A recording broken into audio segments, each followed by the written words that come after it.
కృష్ణా జిల్లా Gudivada constituency.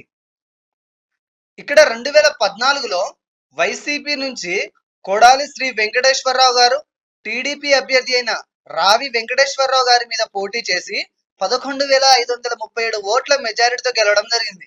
Final గా ఇక్కడ ఈ సీట్ ని వైఎస్ఆర్సీపీ కైవసం చేసుకోవడం జరిగింది. ఇక 2019లో కనుక మనం ఒకసారి ఇలానే చూసుకున్నట్లయితే ఇక్కడ వైఎస్ఆర్సీపీ నుంచి ఈసారి కూడా కొడాలి వెంకటేశ్వరరావు గారు, ఈసారి టీడీపీ పార్టీ అభ్యర్థి అయిన దేవినేని అవినాష్ గారి మీద పోటీ చేసి ఫైనల్ గా టీడీపీ మీద 19,479 ఓట్ల మెజారిటీతో ఈసారి కూడా ఈ సీట్ ని వైఎస్ఆర్సీపీ గెలుచుకోవడం జరిగింది.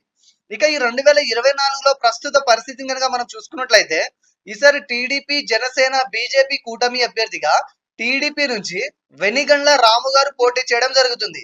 ఇక వైఎస్ఆర్సీపీ నుంచి ఈసారి కూడా కొడాలి వెంకటేశ్వరరావు గారే ఇక్కడ పోటీ చేయడం జరుగుతుంది. ఈసారి వీరిద్దరి మధ్య జరిగే ఈ హోరాహోరీ పోరులో ఇక్కడ గెలుపు ఎవరిదనంటే ఈసారి ఇక్కడ తలవడే ప్రత్యర్థులు సమవుజ్జులు కావడంతో ఈసారి ఇక్కడ ఫలితం క్లీన్ కాంటెస్ట్ గా మారబోతుందని తెలుస్తుంది.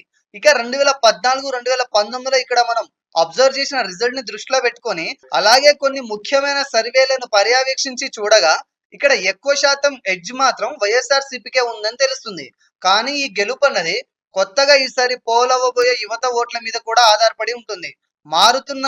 మారిన సమీకరణాలను బట్టి యువత ఎటువైపు మొగ్గు చూపితే ఆ పార్టీనే ఈ నియోజకవర్గాన్ని కూడా కైవసం చేసుకునే అవకాశం ఉంది.